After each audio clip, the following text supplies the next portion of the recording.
Bonjour, dans cette vidéo, nous allons voir comment établir les conditions d'existence dans les fractions algébriques. Tout d'abord, comment repérer une fraction algébrique? C'est très simple. Une fraction algébrique est une fraction dont le dénominateur comprend des variables.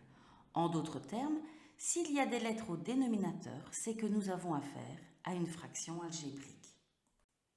Voici quelques petits exemples.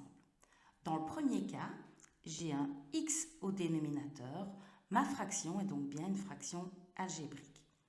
Deuxième, j'ai un a au carré au dénominateur, il s'agit donc bien d'une fraction algébrique.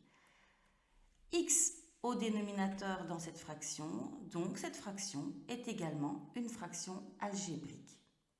Par contre, dans le dernier cas, il n'y a pas de lettre au dénominateur. Ce n'est donc pas une fraction algébrique. Tu remarqueras que je n'ai jamais regardé le numérateur pour voir s'il s'agissait d'une fraction algébrique. Or, concernant les fractions en général, nous savons qu'on ne peut jamais avoir un dénominateur équivalent à 0. C'est pourquoi nous allons donc devoir, pour chaque fraction algébrique, énoncer les conditions d'existence. Pour t'aider à poser correctement les conditions d'existence, je te propose 3 exemples. Ces 3 exemples représentent les formes les plus fréquentes que tu trouveras dans tes exercices. Si tu es capable de bien les différencier, ce sera beaucoup plus facile pour toi. Premier cas, il s'agit bien d'une fraction algébrique et je sais que mon dénominateur doit toujours être différent de 0. En l'observant, je remarque qu'il s'agit uniquement de multiplication. En effet, c'est 3 fois b fois c carré. Dans ce cas, il te suffit de reprendre chacune des lettres du dénominateur et d'indiquer qu'elles doivent être différentes de 0. Donc b différent de 0 et c différent de 0. Deuxième cas, il s'agit également d'une fraction algébrique et mon dénominateur doit être différent de 0. Dans ce cas, j'observe que j'ai une soustraction ou une addition. Cela revient donc à résoudre une équation du premier degré. Donc, c moins 4 différent de 0.